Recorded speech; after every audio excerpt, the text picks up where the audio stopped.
Okay, so I went to this Episcopal church service and we all engaged in liturgy. And you might have heard of it. It starts off, Most merciful God, we confess that we have sinned against you in thought, word, and deed, by what we have done and by what we have left undone. We have not loved you with our whole heart. We have not loved our neighbors as ourselves. We are truly sorry and we humbly repent. And then it says, For the sake of your Son, Jesus Christ, have mercy on us and forgive us. Part of the conversation that we're having today is attempting to understand what does it mean psychologically to appeal to Jesus Christ while asking God the Father for forgiveness.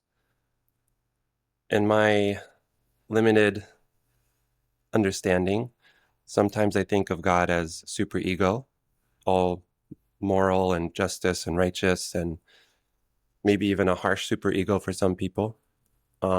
And so, what does it mean if God is something like superego? What is the Son? What is Jesus Christ that we are appealing to while asking for forgiveness?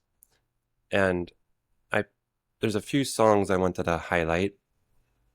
One is How Deep the Father's Love for Us, How Vast Beyond All Measure. In that song, there's the verse, it says, Behold the man upon the cross, my sin upon his shoulders. Ashamed, I hear my mocking voice call out among the scoffers. It was my sin that held him there until it was accomplished.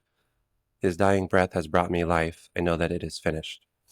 And then there's a song called It Was Finished Upon That Cross by City Alright. No, City Alright. City Alight. City Alight in 2021. Now the curse, it has been broken. Jesus paid the price for me. Full, the pardon he has offered. Great, the welcome that I receive.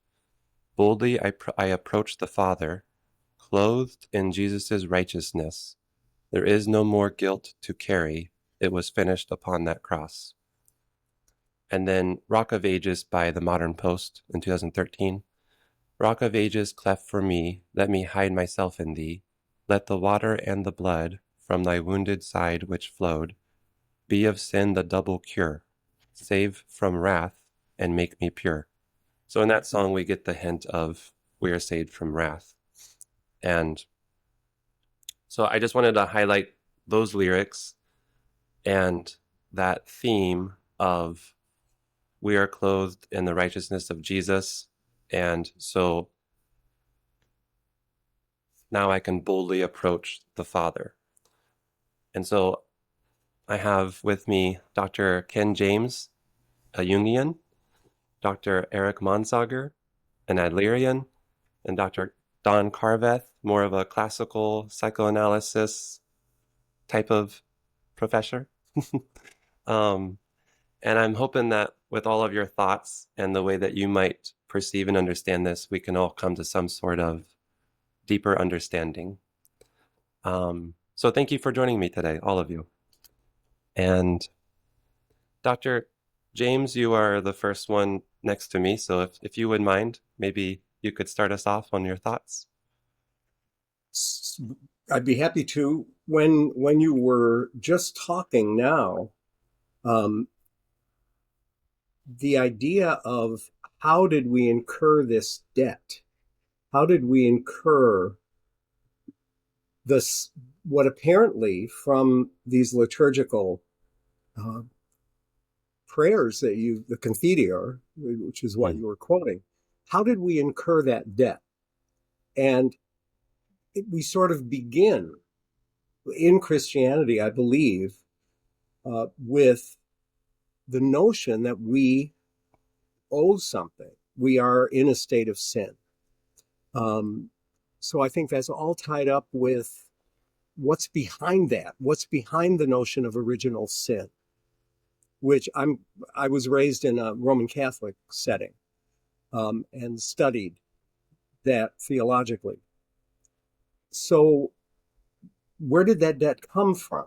If you accept the debt, then I suppose the notion of the repayment of that debt or the rectification just follows logically.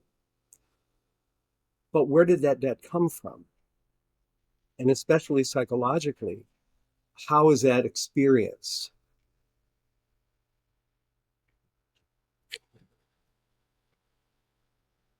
Yeah. Um, can I just add that even if one is not a Christian who was raised with the idea of original sin, um, oh man, I wish I could remember who it was, but the quote was something like, "Yeah, we can never live up to our own standards of morality." And I think that for a lot of people, even non-Christians who were raised in that idea, there might be people who just tend to feel like nothing they do is ever good enough. And I wonder, going back to the idea perhaps of what type of person might psychologically resonate with this idea, even someone who has never heard of Christianity and maybe they're hearing about it for the first time and this is the way that it's presented to them. Yeah, just curious what might psychologically resonate with somebody. Could I just jump in? Yeah, yeah, go ahead. Also, when you were talking, you pointed out the idea of shame for sin. Hmm. And, Erickson teaches us that shame is sort of the shadow of autonomy. So from the get go, I mean, obviously, we're recapitulating the story of the Garden of Eden here. Once autonomy rears its head, shame follows developmentally. And that's the negotiation of the young child, very young child. So when you say what kind of person, for me, I think the psychological seeds are sown in the typical development of a human person. Mhm. But that's yeah. Don, are you Eric, eager to jump? Dr. Mansager. Or Yeah, yeah. okay. Um, so Adler's going to be on the outside of a lot of this, I think. Um, First, the God concept that Adler so appreciated was a construct of the human soul because he believed the ongoing effort of all human beings, uh, certainly since we became Homo sapien, was an understanding that we are vulnerable and can die, and we want to live.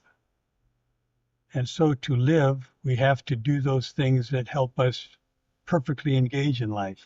And so I introduced this idea of perfection at that point. But it isn't a moral perfection. It is the stuff of life that helps us survive. And it was a hit and miss proposition in our evolutionary or creation story, whichever you are more comfortable with. And ultimately, two issues came forward that made sense and in which this story from Christianity belongs. That is, there is the ability for us to imagine perfection, but not in the human life beyond that. Perfection as wholeness is how the human being came to understand it. And that wholeness is the community. All the other Homo sapiens or Neanderthals, depending on which group you belong to at the time, I guess. But the idea of finding salvation via the community aimed toward an ideal is how Adler conceptualized much of life here. And he did not assent to sin in any fashion. There was certainly mental illness, although he treated that a little bit more lightly than many. But his concern was in our, just like humanity growing as a species, the individual and family grows and learns and makes mistakes and corrects and tries to get it right. And again, we have imposed on that idea a moral perfection, but wasn't the original concern. It's to keep ourselves alive. And so I would just say that I'll share more about how one can step outside of that. But Adler says that we don't get it right from the beginning. We make mistakes because we have to, for our survival, make decisions about life before all the information is in. We can't help but make mistakes. And that's not a sinful mistake. It's just a wrong conclusion. And when we fail to revise our conclusions, we run counter to the community because we think they're not as important as me. And that's because of the errors made in child rearing, rather than developing an empowering love that helps us develop in each of our stages, Ericksonian or Piagetian or whatever, in such a way that we succeed, we conquer that, and we feel confident in ourselves, and we see that we're joining. There are other people who are also doing this, and we really become a part of community. But because of the myriad mistakes that parents and communities can make, we seldom get that empowering love. And so we go awry, making mistakes about how I fit in, and then making mistakes about what I substitute for this empowering love, which nowadays we can count in the addictions and things like that. But these aren't sinful. So there's a problem there. I will come back in and explain how Adler quite consciously and with great appreciation, he had a colleague by the name of Ernst Jahn, Jahn, much like Freud's Pfister. And they wrote a marvelous tract together that I would recommend to all you of us here and anybody who might be listening. It's about 50 pages or so. That is one of the best expositions of Adler's theory, but also a very loving presentation of Christianity, because John was a Lutheran pastor too. All right, so I'll just pause there for now, and I'll, if I may, come back in and comment about what salvation and the like means, and getting our sins forgiven and those kinds of things, which Adler did not shy away from.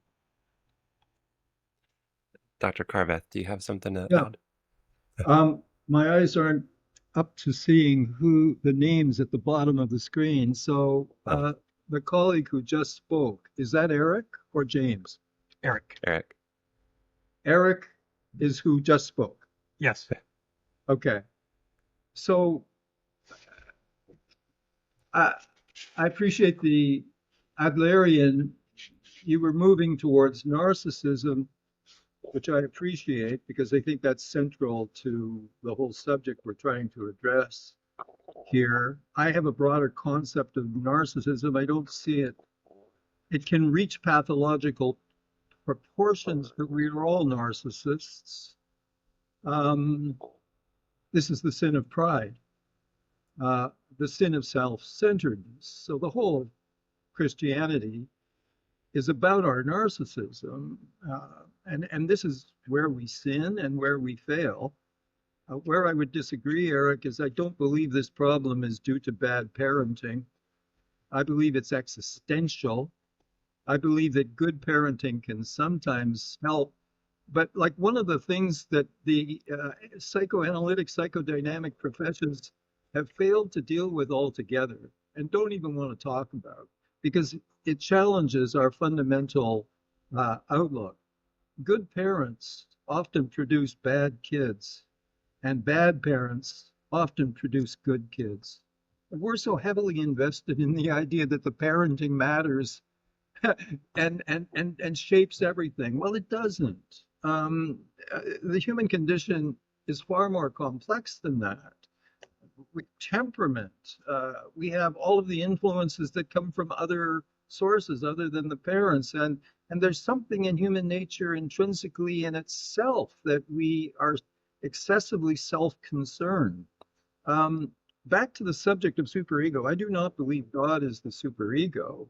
The superego is a harsh judge, and if we get many people confuse God with the superego, and the people who really suffer from the problem that we're addressing here, you're asking about this atonement theory. That really appeals to people who have severe superego problems. I consider myself a Christian, but I have to say that Christianity offers a field day for masochists.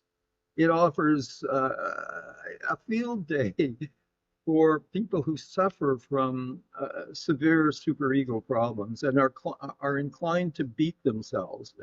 I think the theory we're addressing, this theory of atonement, frankly, I think it's garbage. I think it's pathological. I think it needs to go into the garbage can, and Christianity needs to be freed from it forever.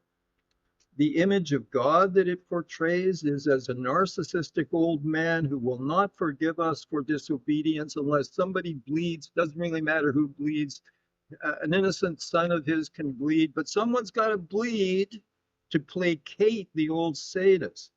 That is not my concept of God. I have a loving concept of God. So, this theory just is totally out of sync with my concept of God as love. But it's a theory that will attract psychopathology. People who have a sadomasochistic internal organization will be drawn to this theory because they have a need to suffer. They have an unconscious need to punish themselves. So let me leave it there in a moment. Could I respond Yes, please. briefly, or I'm happy to wait? Yeah, go ahead. So each of us will be speaking in shorthand here, and I will not hold you to having said everything that is needed to be said by the short way that we have to communicate it today. Yeah. So I would take that in regard to parenting. I certainly, being very involved with families and do not hold parents accountable for the sins of their children, nor do I hold the children responsible or in debt to their parents for the sins the parents have committed, which is a Hebrew Bible text as well as the New Testament. But parents and family are our first community in most cultures and the like. And so I want to say that there is an impact there. And it was Adler's insights, I think, that went beyond Oedipal kind of first level parental interactions and said the community of siblings and cousins and the like are certainly influential on a person's life, and how all that goes into understanding and always misunderstanding what community is and what community can offer. Pause. And then I would like to add this piece. Don, I appreciated it very much, having listened to your prior interview with Daniel, the spirit with which you speak and the conviction with which you speak. I'm remembering Edward Said of holy memory, a Palestinian educator and literature, who, in regard to Huntington's critique of Clash of the Civilizations, reminded us that hyperbole, this is why I understand hyperbole is important, and it's a very powerful, I don't disagree with a lot of what you said about this concept of restitution or redemption and the like. But the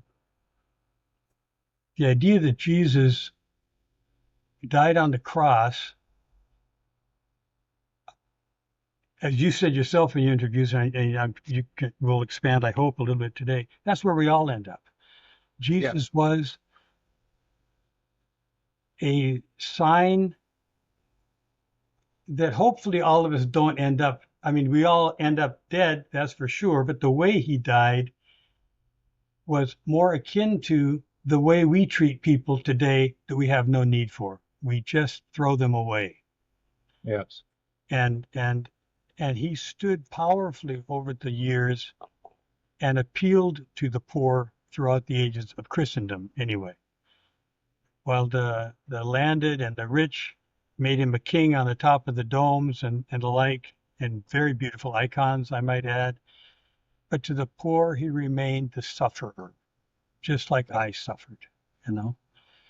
And so I just introduced that again to remind us that Christendom too, for all its major faults, also brought a story that I think these and we poor don't have to say we deserve what comes to us, but rather if the other people in our lives cannot connect with what community really means, we will always be left out.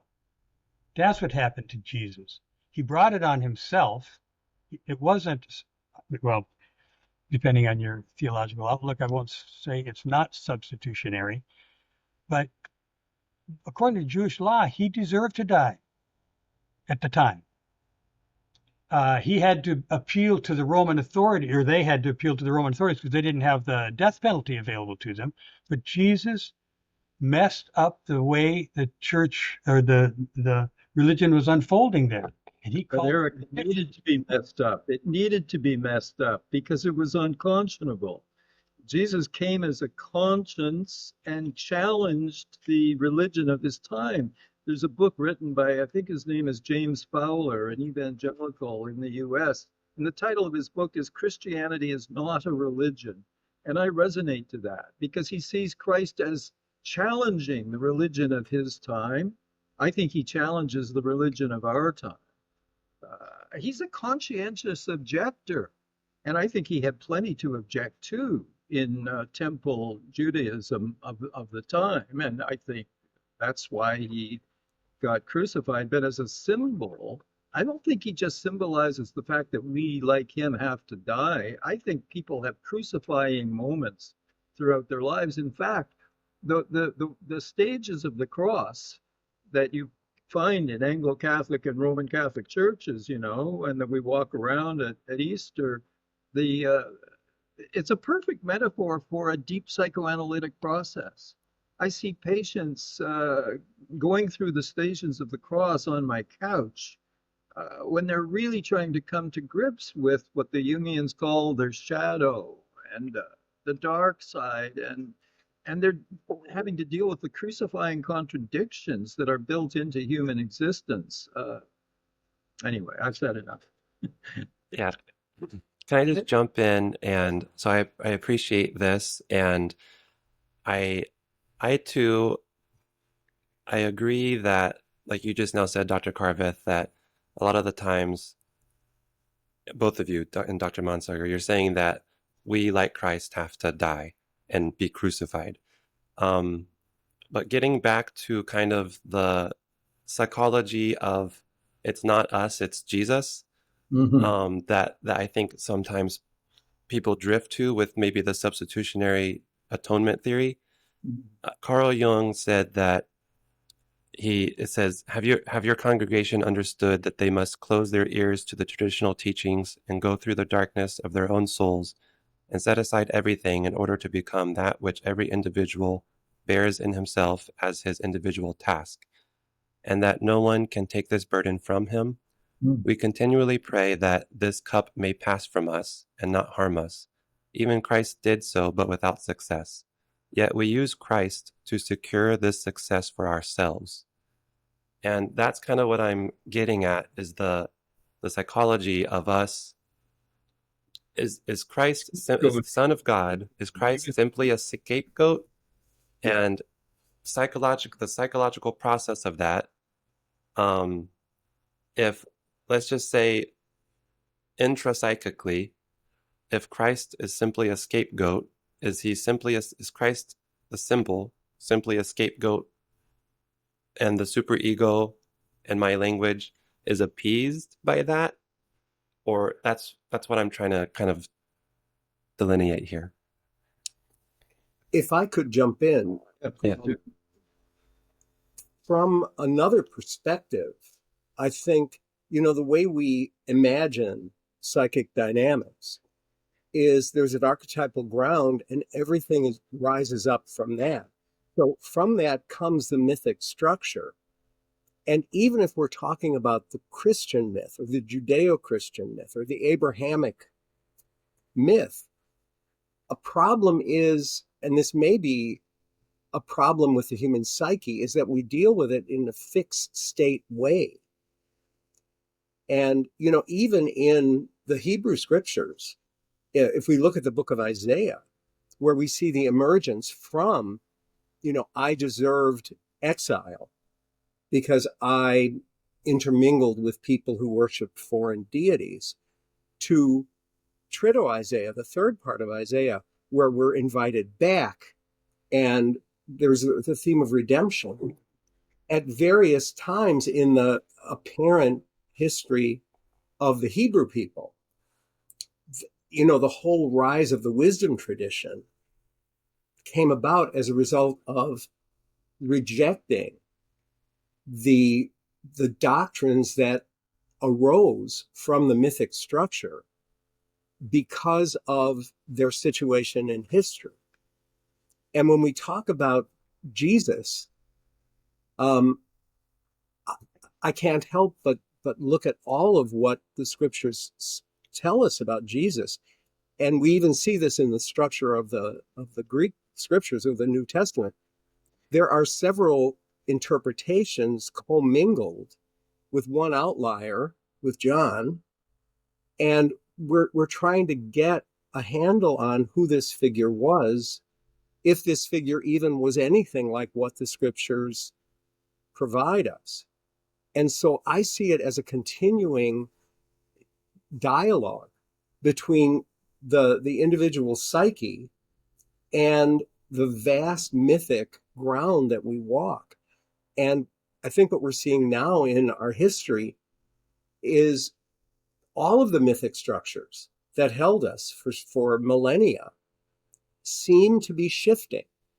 I won't say crumbling, because that itself is a particular interpretation, but certainly shifting. And so, maybe 100 years ago, talking about the doctrine of atonement would have been the only game in town. But I don't think that we're there anymore. And so this idea of the necessity of suffering, and then I have to feel gratitude because Jesus suffered for me so that I don't have to, which is certainly not the experience of anyone that I know. Wrong message. Right. Suffering seems to be part of this experience. Yeah. I think that we're really, and what we're seeing, and I'm no scholar of 20th century religion, that's for sure, and certainly not Christianity. But I think what we're seeing are people, attaching themselves, unconsciously, of course, to certain aspects of the mythos that are embedded in the archetypal ground, and others are embedding it, are deriving it from another aspect of the archetypal ground. And we're really talking about not the same thing. And we're trying to figure it out using this very finite set of symbols that we have in the scriptures, to a certain extent in tradition and in liturgical practice, all of which seek to express the inexpressible. But beyond that is, this shifting ground. And what is the myth that we're called to live? And is my myth the myth that my community tells me it should be, if I identify as a Christian or whatever? That's just what I wanted to add, because I feel that we're at a time of loosening.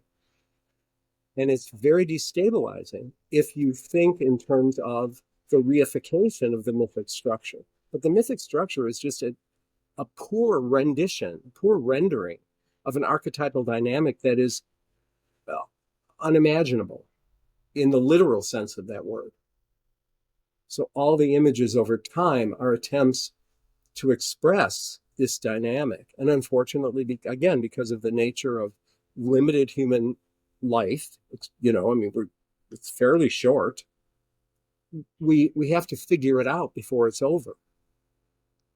And so we cling to what we can until we're forced, usually by fate, or by what Jung would say, the telos, or the goal of our suffering, what we're being pulled toward, to relinquish it in favor of entering truly the mystery of every person's human life. I have a bit of trouble with the emphasis on the mythic structure as a determinant. I mean, I think I'm interested in what is the truth, and some myths are out of sync with the truth, and other myths bring us closer to the truth. But what's important is the truth, not the myth. And I'm interested in Christianity because I think it contains profound existential truth. But there are aspects of Christianity that I think are false, fallacious, that take us away from the truth. The idea that somebody is going to do our suffering for us is an invitation to scapegoating and to magical thinking. I'm not saying we can't help one another. Of course, we can help one another, but I mean, I'm going to die my death. No, as Heidegger says, no one can die my death for me. This is something I have to do. And the idea that I have to cope with my guilt. I have to bear it. I have to do my best to not allow it to crush me. I have to do my best to accept forgiveness. But I can't escape my guilt by this magical idea that someone has suffered for me and that magically my guilt is lifted from my shoulders. So I think this aspect that the substitutionary theory that Daniel's asked us to talk about, is a false and dangerous line of thinking that I think has done a lot of damage. It breeds wish fulfillment kinds of thinking, wishful thinking. I think we're called to overcome wishful thinking. I think we're called to reality testing and to face harsh realities. And I think this aspect of Christianity breeds pathology.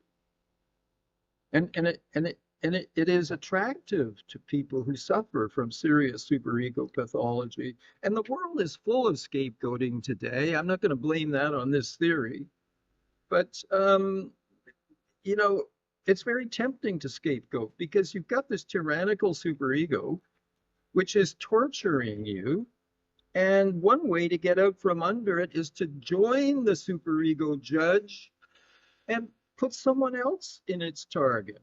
And this is happening all over the world these days in a massive way, the scapegoating process. And so it's terrible to find it occupying a place in Christianity.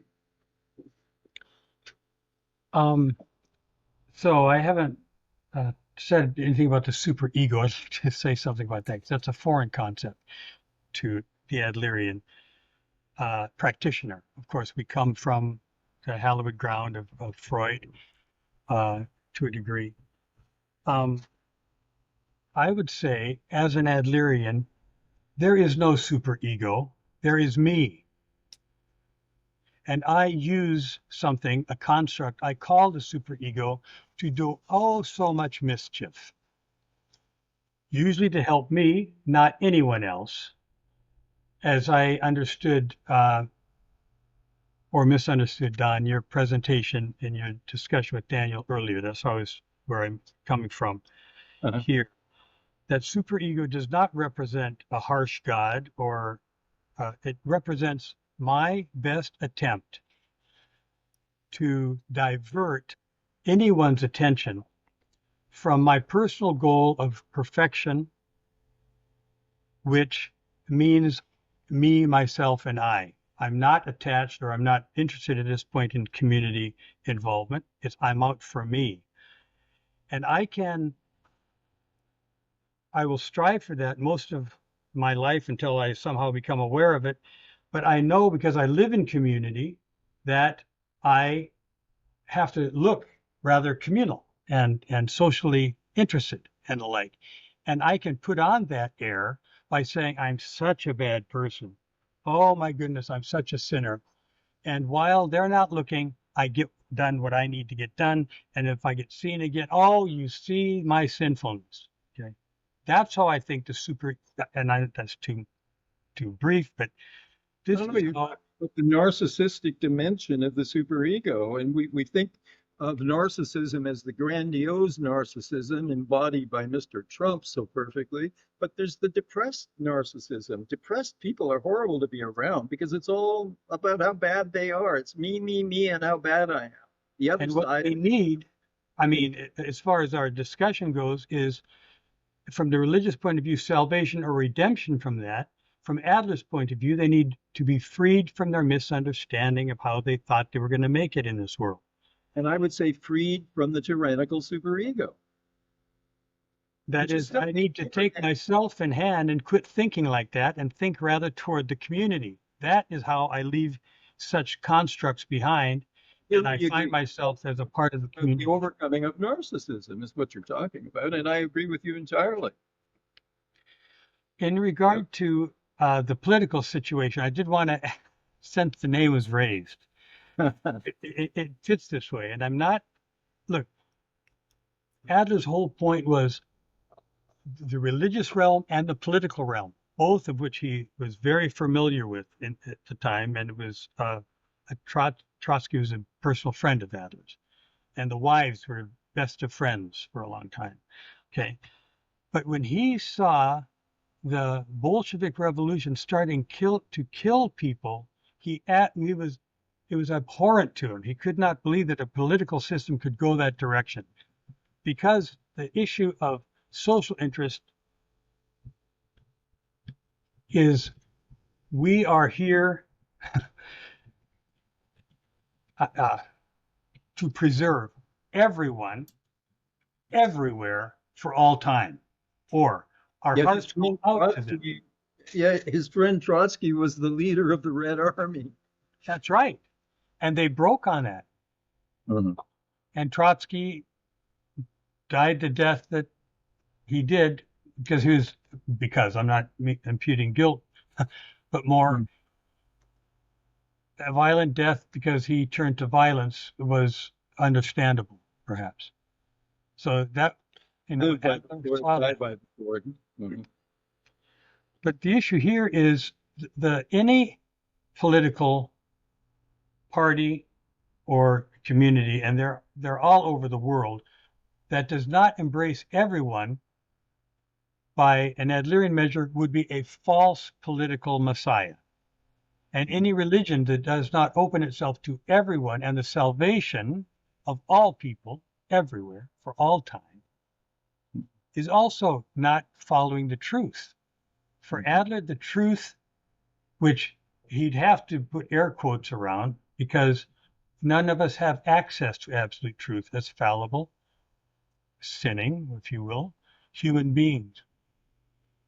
But we do know the way, and we grope through that because we know under the aspect of eternity, everyone can find salvation and find their place in the community and in the wholeness of things. And at the end of things, the telos. Because it's only at the end that it all comes together, I guess, or we hope so. I haven't appreciated until now that Adler is such a critic of narcissism. I guess he doesn't use the word, but this whole emphasis on the need to join the community as opposed to the narcissistic individual pulling away from community, that whole thing is a wonderful critique of the fundamental human problem, narcissism. Don, you would recognize it if you remember the inferiority complex Yes. that, Yeah. that Jung was attributed to at his death. For that's a little historical quirk. Evidently, Mm. when Jung died, one of the obituaries said he's famous for the inferiority complex, which was Adler's. Adler got left out early on and still is. No big problem. But Adler understood narcissism as an inverse of the inferiority feeling, but coming from the same base, and that is a superiority complex, which certainly I would say that's a mistake because it's equally narcissistic to have an inferiority complex because it's all about me. I'm so inferior. I'm so exactly. useless. I'm so dumb. So narcissistic to revel in one's inadequacy. Well, you point out, though, they are of the same cloth. That's all I'm saying. One manifests, look at me, and the other one says, look at me suffer, or Yeah. something to that degree. But also a distinction that Ansbacher brought forward about Adler was the finding that narcissists don't have friends. That was Adler's concern. Not that he said me, which is bad enough, but Adler says, but where do other people come into this picture? Because the narcissist will remain isolated until she or he can say, I'm part of something larger than me. So he develops what Donald Winnicott called the capacity for concern for the other. Indeed. Let me jump in here and ask Dr. James. So Dr. Mansager was just talking about how, and Dr. Carveth, how the superego, in air quotes, is a narcissistic thing that it's self-serving actually, and it keeps us away from the community, and it keeps us doing our own thing until we get caught. And then in terms of Jungian psychology, so if you mentioned before we began that you want to understand God as superego, you want to understand God as the self, and I believe Carl Jung talked about Christ also being a symbol of the self. And if that is the case, then how can this process for what I'm proposing here, the theory of atonement, it seems almost like a part of the self and a part of the self is coming into conflict, and then somehow a resolution takes place. Can you expound on that? Yeah, I think a fundamental principle from the Jungian perspective for understanding psychic wholeness or individuation is a capacity to maintain attention between opposites, and beyond that, attention between all of the multipolar directions that any particular ego state can be pulled. And you know, the idea that Jung had some problems with Christianity, and we could talk about that. In particular, that the image of Christ was too much light, which forced the apparent reification of the principle of darkness. I mean, there was Satan in the Hebrew scriptures, but certainly not the way we understand Satan from a Christian perspective. And if you read the Hebrew scriptures or the Old Testament, God just covered all the bases. I mean, I would love, back when I was still teaching, I would have people diagnose Yahweh or diagnose the God in the Abrahamic tradition, because it's really quite wild when you think about it. But the whole idea of holding these opposites rather than allowing them to split apart, and the splitting apart is what gives rise to complexes, a concept, I just have to sell the brand, that Jung actually introduced to depth psychology. Yeah. And so the idea of a complex is that there are certain experiences in my little human life that I could not fully metabolize, and it gets placed in the unconscious. The structure of that level of the for Jung, that level of the unconscious, which you call the personal unconscious, derived from something much deeper that was never part of human experience. So everything that we're talking about, the scapegoat, the suffering servant, the good shepherd, all of these are particular complex formations around an archetypal ground that is much more vast. And that would include so-called psychopathological states, which is why Jung, was fully cognizant of psychopathology and realized that in terms of treatment, it may not be helpful to think about that because you have to bring in the opposite in some way. The other thing about what Jung, I think, could bring to this is the idea that I am a good Christian, I am a good anything, I'm a good citizen, I'm a good humanist, I'm a good whatever, good father, good brother, is simultaneously creating, because Jung would say that then becomes part of my persona, and that creates the shadow, which is composed of all of those elements that are in polar relationship to the elements in the persona. And I don't want to go there. I'm putting it here like my shadow's behind me. So I'm going to experience the shadow out here. And, that's why I have to get rid of this person. I have to put my sins on them, or I have to erase them from the planet, because then everything is wonderful. But it isn't, because the polarity still exists at a very deep level.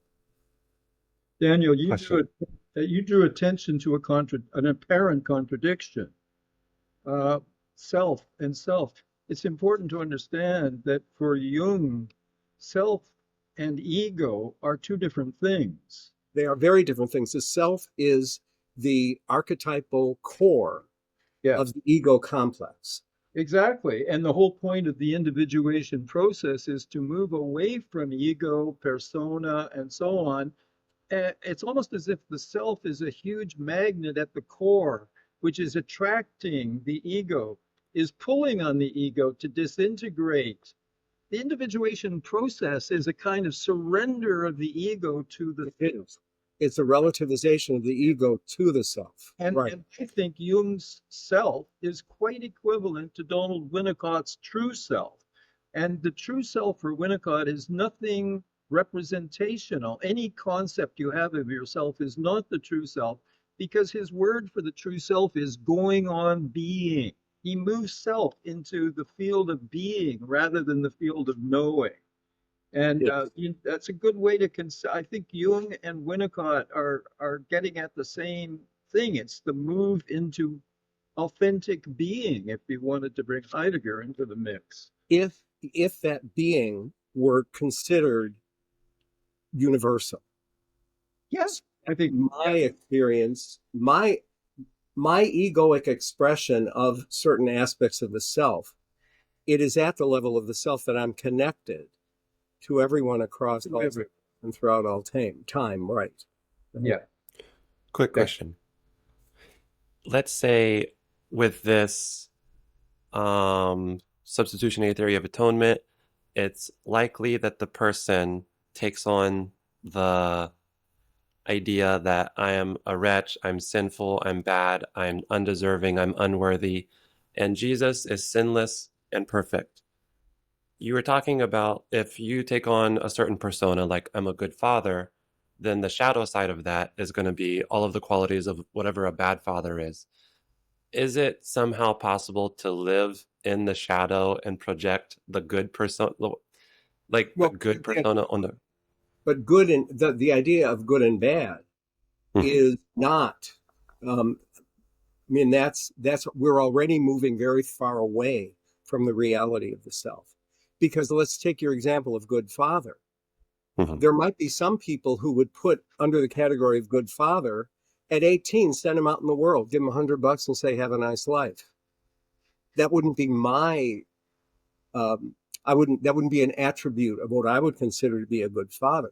So even the idea of living through the shadow, I think what we have to do is understand the utter arbitrariness of any process of selection and intensification that throws something away that's an intimate part of the polarity. Well, I think there's a problem with that from a Christian point of view. There is. The distinction between good and bad is intrinsic to Christianity. Freud had this concept of an ego ideal, which is an image of the good person I would like to be. And, you know, people say, what would Jesus do? Jesus is my ideal. I know very well how bad I am, and what a sinner I am. And I want to leave my sinfulness behind me and turn and move closer to my ideal, which is who is Jesus. So I don't think we can get away from good and bad, you know? We can't That's get away. what I'm. Oh, I'm sorry. No, I'm sorry. I just, that's what I'm asking is how did I was just thinking through, it seems like a psychological process that we might engage in is to see ourselves as good, and we don't want to acknowledge the shadow parts of ourselves, so we acknowledge the shadow in other people. But for Christians who see themselves as bad and acknowledge the light and Christ is perfect and good, what is that? Is that a reverse process going on, or is that taking on the persona of a wretch? And so the shadow side of that is everything that's good. I don't understand. I'm not. It would be a corruption. It would be a corruption of an otherwise healthy process. Well, to me, this all emerges out of a collective, not the collective unconscious, but a collective attitude. I said I was raised Roman Catholic. So at 7, as I was preparing for my first confession, at 7, I was taught how to examine my conscience for all of the bad things that I did. I look at that now and I say, wow, that's institutional child abuse. Hmm. Yeah, it could be. Never counseled. I'm sorry. Good lesson to learn. I mean, we do have to examine our conscience, and we do have to face the badness in us. But right? Why? But in order to be able to transcend it and cut it out. You don't cut it out, you grow beyond it. I grow beyond it. Different language to describe this, but we need to put it behind us. We need to put it away. But it's always with us. It's always with us. No, it's not always with us. The proclivity to sin is always with us. But we can, in fact, stop certain sins. We will never stop all sinning, of course. But we can stop certain sins. We can transcend our sinfulness to a degree. That's one way to look at it. One can also grow instead of trying to get the sin or the shadow or something behind us. We can say, there are good things I can do. And not just in the way that Luther would condemn us for just trying to justify ourselves. We can live in community with one another. We can turn toward one another and help complete projects that help the community. And that keeps us busy. Part of the value of community is that the community tells us when we're bad. The community scolds us. It corrects us. That's part of the life in community. That's why community is so essential. That's why it's essential. My wife, wonderful diagnosticians of my sins. And I need I'm glad that helped you, if she could help you look at your sins. Yes. I would say, and I did not say that you can only do one without the other. Right. So of course we can, but we can't just go on a negative. We have to encourage to grow in a direction that is toward our potential. And that is the wholeness of the picture, the holistic aspect of what we as a human community are growing toward. What would Jesus do? Which is an existential aspect, by the way. I just want to insert that. It's very important, but we don't hold it as an ideal that we can go to, because Gemeinschaftsgefühl itself being a guiding ideal, we know we'll never get there. But That's the human real- soul is made to direct itself that way. Yes. If I may say a little bit about conflict, because I'm trying to pick up, clearly, not me personally, there's an outlier here, because I so appreciate, I'm in danger of just being quiet, listening to you talk about this, because it's a fascinating subject in a mythological kind of language I think you both use. And I guess I do too. But in my mind, it anchors to life in the community. Well, when conflict came forward here, and I can appreciate the polarities that you were speaking of, Ken, but Adler reminded us, or at least those that wanted to listen, this idea that polarities are themselves a fiction. And we're actually talking about variety. And it depends on the person's outlook as to which dark is it. Is light the opposite of dark, or is brightness the opposite of dark? Or how do we do that? Certainly, he said, we have those constructs in ourselves. That is what individual psychology was about, trying to determine these things. Now, I bring up this topic and the way Adler tended to look at it, because when he and Jan were going after this issue, Karl Barth's name came forward, a giant in Protestant theology at the time. And I believe he preceded Fowler in talking about Christianity as not Fowler draws on religion. him heavily. Yeah. And so part of that, with some of the other philosophers of the time and theologians, talked about the dialectic of Marx from Hegel to Marx. Marx. Yep. Yeah. And then into Barthian theology. Adler liked that construct, but he said, in his estimation, the antithesis is when there is conflict, not necessarily between opposites, but there is conflict with, just pause a minute on this. Conflict for Adler was not intrapersonal, because there were no other parts to argue with, except when I make it up in order to excuse myself from something. I have a demon. You'll have to excuse me. Okay? But even that Adler saw as an interpersonal thing. It was the person's desires in the world confronted by the social reality and what he called the common sense, which for him was the repository of all the things we got right since history began and was written down, the common sense. Okay. So when there was a conflict, Adler would say, Barth was talking about an individual with their misunderstanding of how to work in the world, confronted by the world itself and the community. And the, thesis, that was thesis, right? I beg your pardon. The antithesis then in the dialectic move, the antithesis is when the person says, I've made a mistake, I've got to find my way out of this. That's the antithesis of thinking I'm correct on all this. Thesis, antithesis. And the synthesis for Adler was when the person's worldview literally felt enchaîné, changed.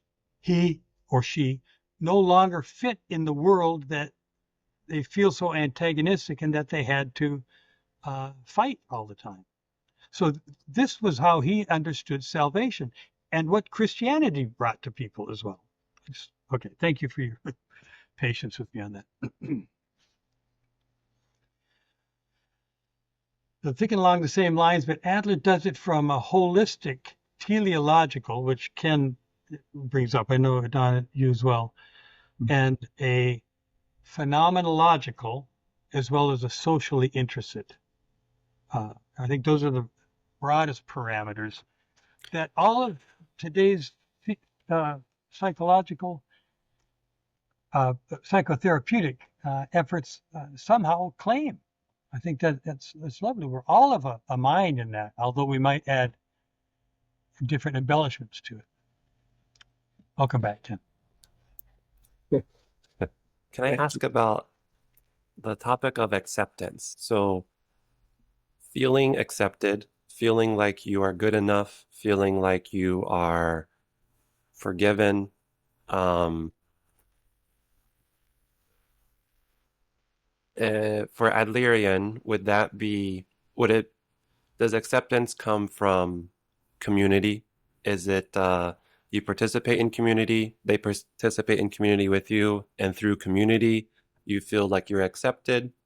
But what about for the person who is ostracized for whatever reason? Are they able to, yeah. I feel like some people who feel rejected from the community, they might find acceptance in religion, let's say. But that, again, that psychic process of Yeah. feeling accepted, brings that up. Yeah. Not Adler so much, but Draker's one of his disciples termed that belonging, which brings the human element into it. It's not just a one-way acceptance by someone, but a belonging to something that's bigger than both of us. But also just comment that the person who feels accepted in religion but rejected by society shows a good example of the individuality of acceptance itself. It's based on every individual has a different conception of what that acceptance would be. Bertrand Russell reputedly said there are some societies in which the only place a decent person can be is in jail. You don't want acceptance by a sick society.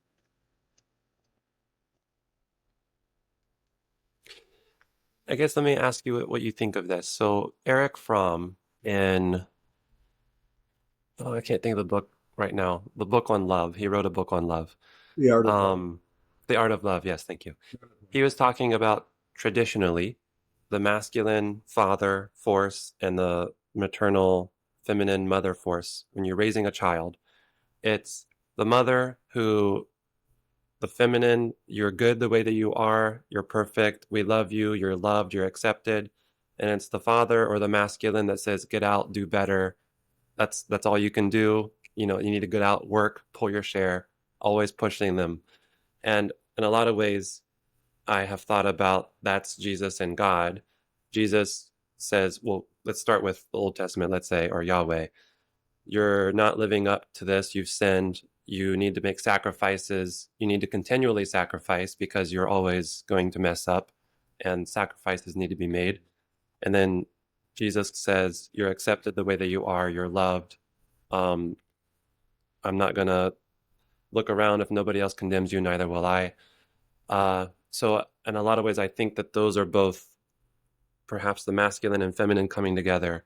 But I wanted to see what you thought of that depiction or idea. I don't like the genderizing of things too much. I mean, nowadays, I think it's easier to understand that fathers can mother and mothers can father. So I would want to insist on that. But without attaching the principles to the different genders, there is a distinction between unconditional love, which you were attributing to the maternal and to Jesus, and conditional love, which you were attributing to the Father and to Yahweh. That's a reality. The distinction between unconditional and conditional love. I guess we have to cope with both. But for me, as a Christian and as a Kleinian, I'm a Kleinian Freudian, and Klein sees the cure in some ways a little bit like Kohut, the internalization of a good object.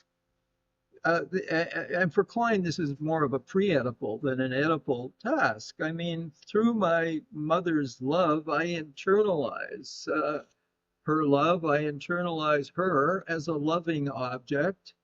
And because she has nurtured and loved me, I feel obliged to give love back. But like I've acknowledged that although I don't believe it in a rational sense, I feel that when I die, I'm going into the loving arms of Jesus.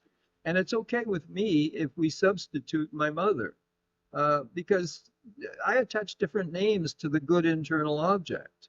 I call it Jesus. I call it mother. I also call it father because my father also loved me. And not that there were not plenty of problems in my upbringing, but I did manage to internalize a good object.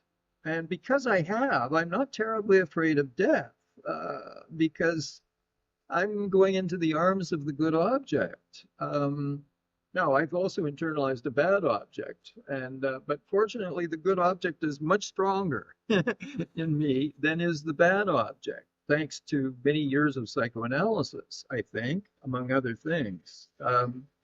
So that's how I would approach what you're asking there. Dr. James, do you have any thoughts? I did. And then when Don started talking, I got so interested. Tell me what you want my thoughts about. Yeah.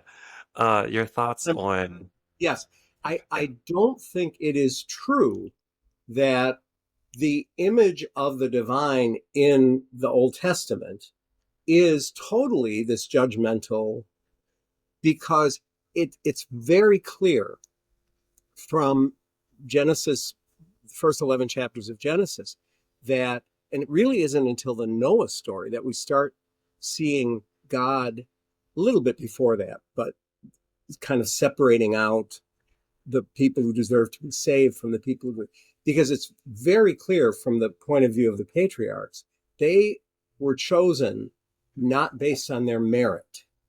Mm-hmm. The scriptures go almost overboard to describe how unworthy, to use a term from our paradigm, they were to be part of God's chosen, or part of the ones with whom God would cut a covenant. Right. So even from the beginning, beginning of the scriptures, the idea that there were certain people who merited certain kind of treatment and others did not, that really wasn't there. And right. So that when we move, it gets really big in Christianity for sure. And I'm even uncomfortable with the term Christianity, because there are plenty of people who believe, I imagine, that if I claim to be a Christian and am part of a Christian community, I am one of the good ones. And then I can impose what I believe to be the good on those that I had discerned as being the bad ones. But that's, not all Christians, and certainly not a tradition that I was raised in. Can I just add something and emphasize something? I'm entirely, you're making a very valuable point. Martin Luther, Yaroslav Pelikan, Terry Eagleton, they all explain that the Christian distinction between law and gospel, Moses and Christ, it's a bit of Christian anti-Semitism to think that Martin Luther said there is gospel in the Old Testament and there is law in the New Testament. Things don't line up in that way. And that's the point you're making. I entirely agree with that point. Yeah. Yeah. Yeah. Yeah. I think that makes sense. Would you say that for let's say for this whole idea of substitutionary atonement, to me, I'm wondering if for a lot of people, that is this story of they feel that their salvation even is conditional. You can lose your salvation. There are people with this theology who believe you can lose your salvation, and their salvation perhaps is conditional and God's love, but then Jesus comes and he dies for them, and that's the story of unconditional acceptance. Well, as long as you acknowledge that he is your savior, that's the one condition. But for in this type of thinking, does that match up with the masculine and the feminine, if we want to use that language just for now? And Let me, if I yeah, may. yeah, Masculine and feminine are also a variety, I would say. They're false dichotomies. Okay. And I want to come, said Adler, I don't mean to be argumentative and say this is it. I really don't. But there is this other way of looking at things that, dichotomies are very attractive because they're clear. That's one of the tricks of it and why they become fictional, and we can impose them on people as who is dark and who is light. And isn't dark a bad thing after all? Just ask the political schema of the day. I wanted to share this idea of the growth of salvation history somehow fit into or came to mind, Daniel, as you were asking your questions. From the Hebrew scriptures to the Christian scriptures, Adler, looking back on it, said, this was growth. This is also how the concept of God itself came forward as a perfection directing thing. Now, to the degree that the substitutionary theory stands today, I would say we are in danger of people not taking responsibility for themselves. That's what happens there. And I can't quote it directly. Ken and I had it in our discussion, but Don, I heard it in yours, that mental health has to do with accepting one's personal responsibility and getting on with life and joining in larger. Anyway, it was echoing to me of the idea of Gemeinschaftsgefühl, the feeling of community and belonging and the like. And it seems to me this is what Jesus had discovered anew in his own way in a barren land and time of history that it wasn't very apparent. But who before him had? Buddha had. The Lao Tzu had, I guess, to some degree. Moses certainly had that. And without argument, and I would defend the position, the soldier of Islam also represented that. And the Holy Quran is full of this idea of caring for one another and doing your duty. I think this cannot be called the law of Christ, and people who do those things cannot be called Christian. I appreciate, Ken, the hesitancy we use to call ourselves Christians at times, but this spirit, Hegel would call it, Jesus called it the spirit, or Paul did anyway. This has been part of humanity since we became sapient and we're able to think about ourselves. And I wanted to reintroduce that, not that it would go anyplace, but this growth is what psychology is part of the legacy of. And holistic psychologies and psychotherapies, and humanistic especially, is how we are called to fulfill the same mandate, not to take on the sins of another, but to forgive those who are sinning around us, because we've all got to do that so we can get about living together and not calling names and calling them poisons to our society and things like that. And to the degree I have to push back against this excessive emphasis on community. When the community is evil, our job is to defy and rebel against it, as Jesus rebelled against the church of his time. Jesus, you quoted Jesus. I thought you were quoting Adler. He said we cannot be satisfied with any historical manifestation of community. Absolutely. That's why the Gemeinschaftsgefühl is under the aspect of eternity. We will never reach it, but we must always formulate toward it. Right. With this idea that everyone, everywhere, for all time, even the sinners, even the ugly ones, even the people that are Mhm. today fomenting hatred. We have to somehow include them. Yeah. Not perhaps as they are, but perhaps in a vigorous debate that we hope people will listen to. The ability to stand against community. You see, I love whistleblowers. I myself am not a team player. I will throw the team under the bus if the team is unethical. And I think that's a part of being a Christian, being prepared to throw the team under the bus because the team has lost its way.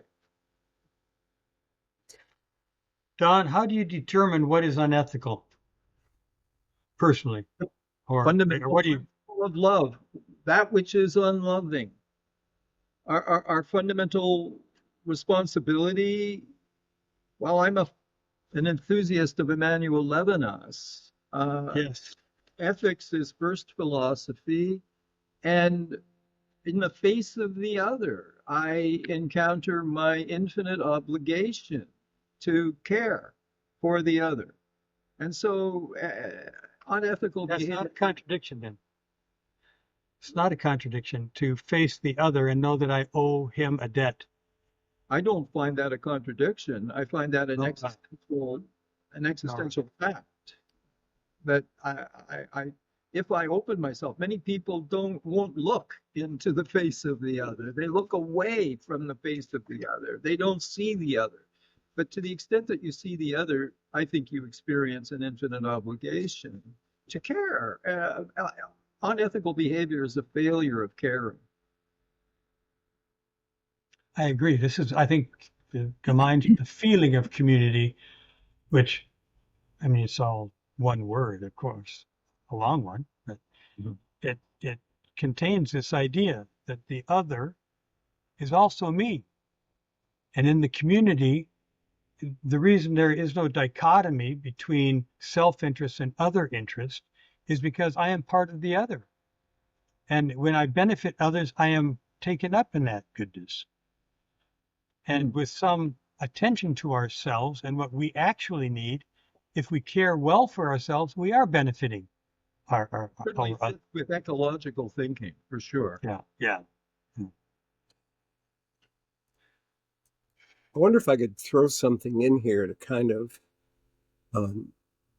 bring in another point. While you were talking about, Judaism and Christianity, in many respects, Christianity is just another messianic sect that got out of hand. And one of the shadow elements in Christianity is power and domination.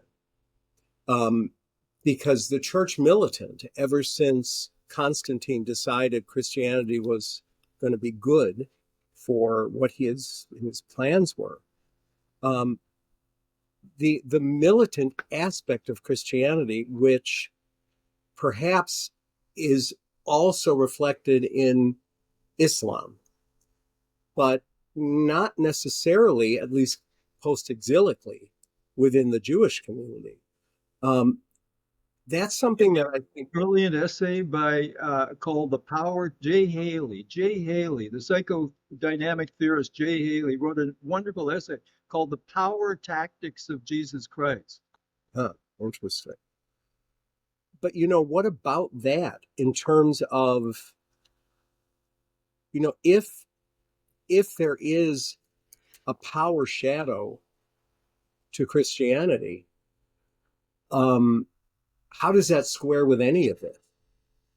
Because then, a power complex can be very seductive. That's Christian sinning. Which is? Being distracted into power tactics. That's Christian. Isn't that, at least since Constantine, isn't that baked into Christianity? Hasn't it been since the beginning of time, Ken? Yes. Power movement over other people is the history of humanity. And learning the Gemeinschaftsgefühl to counter that and to supersede it is what all religions and political schemas are about. Yes. But I guess it's been that way since time, but Dr. James, are you saying that how are we going to get away from, like you just said, Dr. Mansager, that's what religions are trying to do. But Dr. James, are you saying that that's baked into Christianity?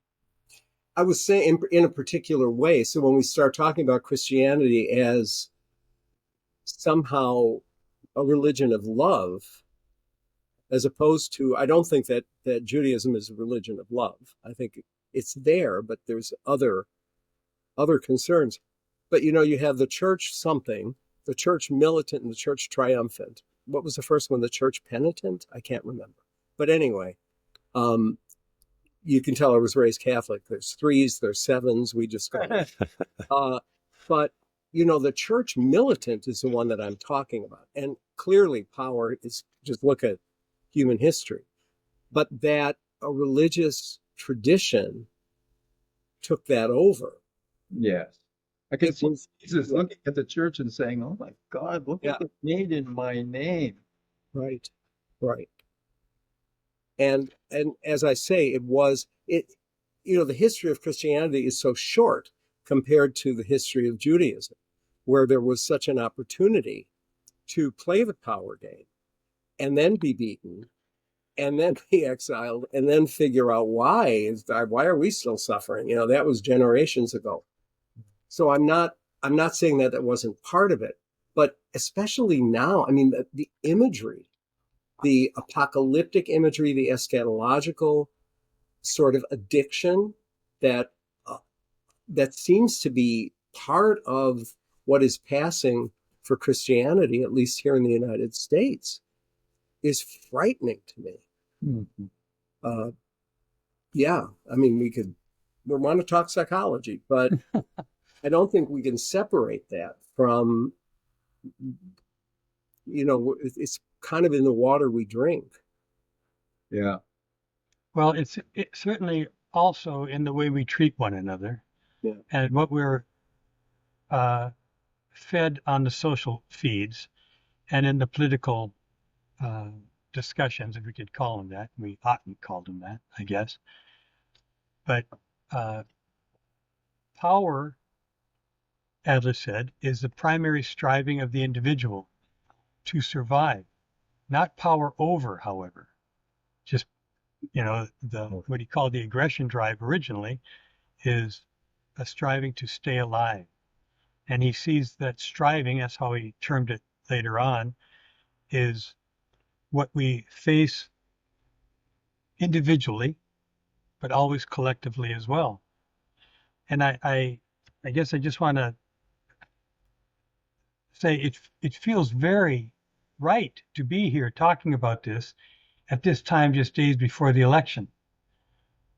And what others who might listen to us can grasp from religion, from the psychologists themselves, from humanism, that we mustn't give up.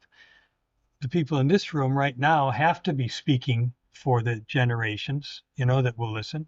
And ours are small little voices here. I get that.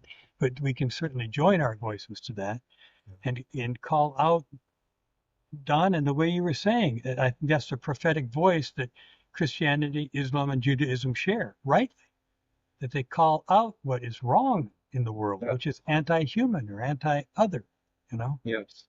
And Ken, to your point, how we can call this stuff Christianity or anything is remarkable to me. Yeah.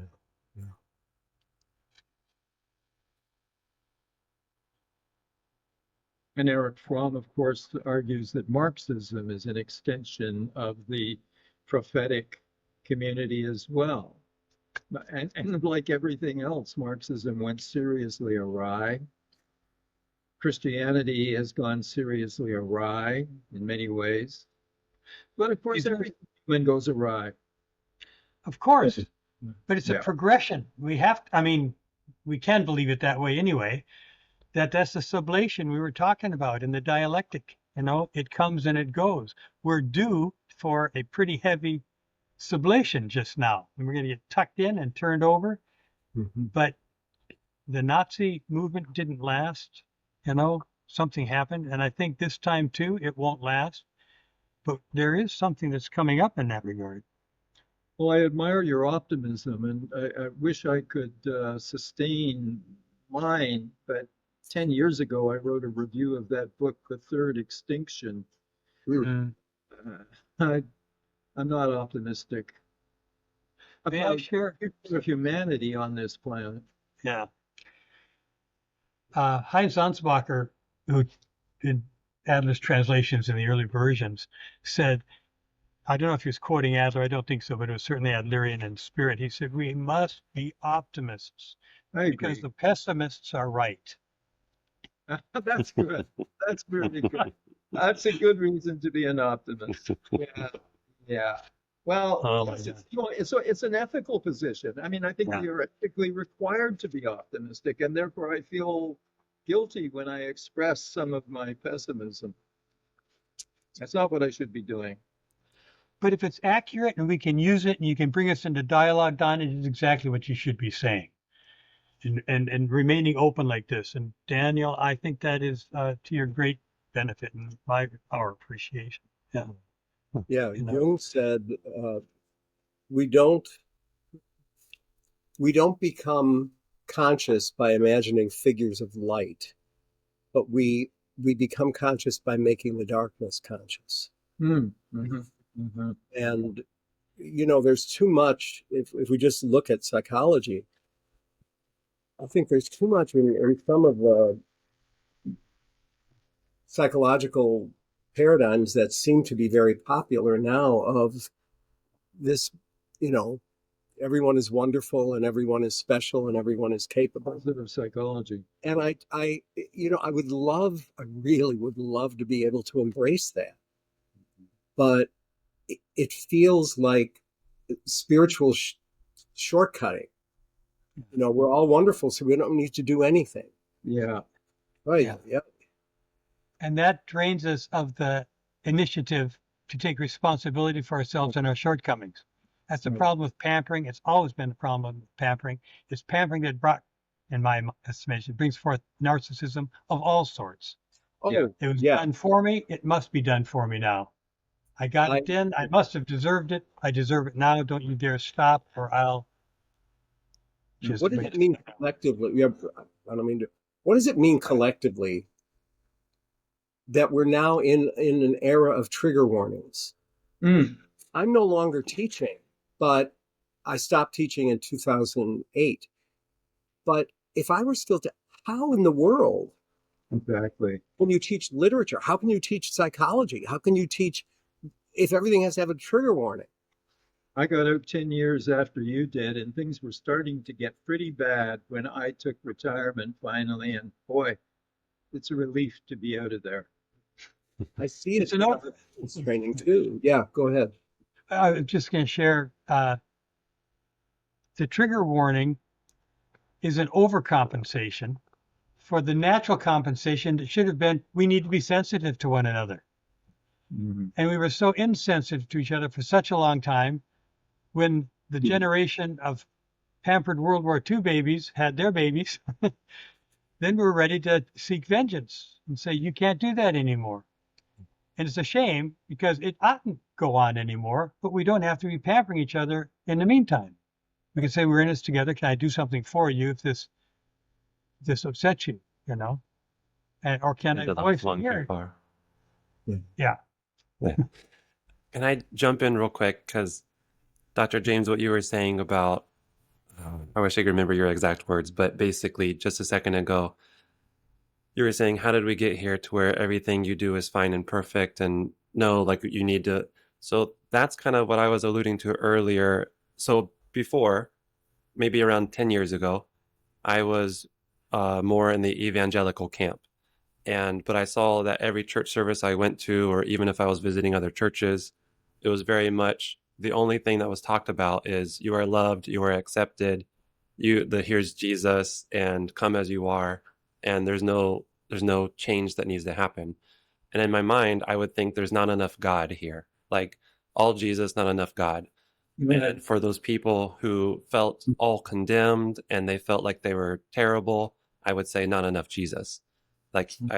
So that's kind of what I was alluding to earlier when I was asking does that, yeah, are we, you get what I'm trying to Well, the say here? tension between Good Friday and Easter Sunday. I've always been a bit of a Good Friday Christian more than an Easter Sunday Christian, but we got to have both, right? There has to be a striving towards a balance. Here's dialectical thinking. And Hmm. Agree. Yeah.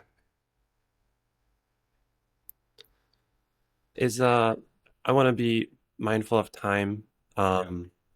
Maybe take the next 10 minutes to maybe any closing thoughts or remarks from each of you. And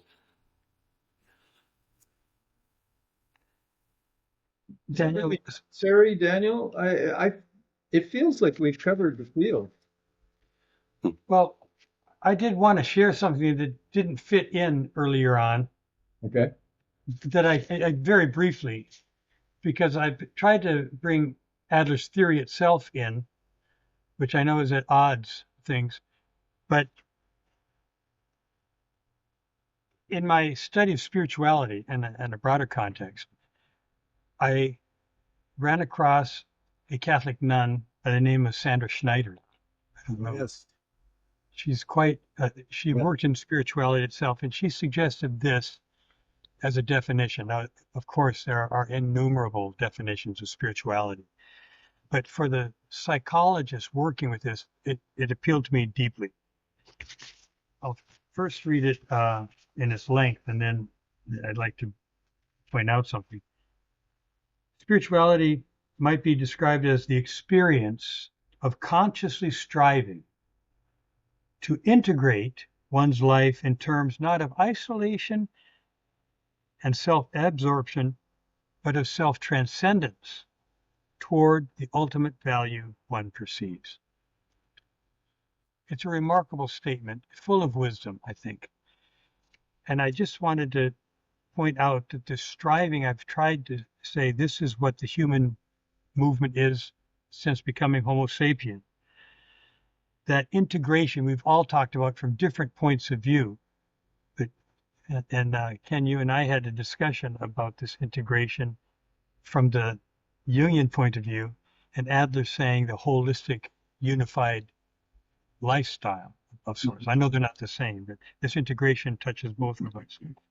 In terms of self-transcendence, now I say in the spirit of what we're, small s, we're talking about today, any stepping beyond myself is self-transcendent. Whether it goes vertically to another belief and being is secondary and important, but secondary to the fact that we have all self-transcended in our discussions today toward our ultimate value. And for this is a tricky one. Ultimate value being, well, whatever it is to us. But from an Adlerian point of view, this is the fictional final goal, which is never a healthy thing. And so the admonition is to get in touch with that fictional goal, which would be a false God, if I could mix my metaphors here, and say, we have the job of creating an ultimate value that embraces everyone, everywhere, for all time. That's why I thought it was so helpful that Adler too could participate in such a discussion that otherwise he's left out of. Yeah, thank Well, you. thank you guys very much. I've really enjoyed your company and the discussion. Yeah, me too. Me too.